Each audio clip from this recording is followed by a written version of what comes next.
मोदी सरकार का निरंतरता में तीसरा कार्यकाल आरंभ हो गया। कल शपथ हुई थी, आज प्रधानमंत्री ने अपने कार्यालय जाकर कामकाज संभाल लिया। पहला निर्णय भी ले लिया प्रधानमंत्री तीसरे कार्यकाल में प्रधानमंत्री के रूप में नरेंद्र मोदी ने आज 9 करोड़ से ज्यादा किसानों के लिए किसान निधि की राशि अभिमुक्त करने का आदेश जारी कर दिया आज प्रधानमंत्री ने। तो शुभारंभ हो गया मोदी के तीसरे कार्यकाल का। ये सरकार 2014 और 2019 वाली सरकार से थोड़ा अलग है।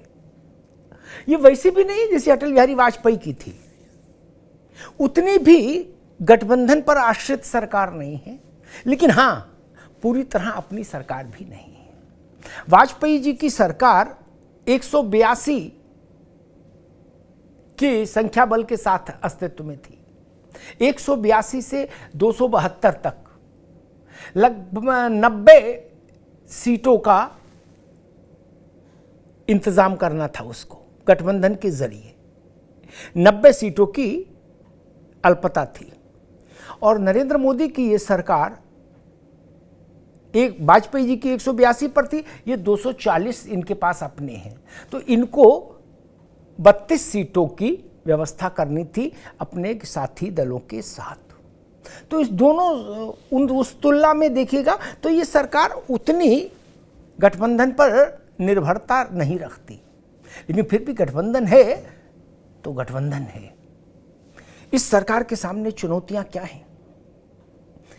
2 तरह की चुनौतियां हैं। एक तो भारतीय जनता पार्टी के तौर पर चुनौती, वो चुनौती है महाराष्ट्र, पश्चिम बंगाल, उत्तर प्रदेश और राजस्थान। ये 4 राज्य जहां भाजपा की उम्मीदों को झटका लगा, वहां तो भाजपा के तौर पर सरकार को अपने को मजबूत करना होगा, उन राज्यों पर विशेष नजर रखनी होगी। और दूसरी चुनौती है गठबंधन के साथी दलों के साथ संपर्क, संबंध और संवाद अच्छा बना रहे, लेकिन बड़े फैसलों में भाजपा को झुकना ना पड़े। ये भी एक चुनौती है, ये भी एक संतुलन साधना होगा। इसी में एक चुनौती अगली आने वाली स्पीकर का चयन। भारतीय जनता पार्टी यहां से भी एक मैसेज देगी कि स्पीकर की कुर्सी, अभी तक जो संकेत हैं, भाजपा स्पीकर की कुर्सी अपने किसी सहयोगी दल को देने नहीं जा रही। ठीक है, एक दफा चंद्रबाबू नायडू की पार्टी का वाजपेयी जी के समय स्पीकर हुआ था बालायोगी साहब, लेकिन अब की भाजपा किसी भी सहयोगी दल को स्पीकर की कुर्सी देने नहीं जा रहे।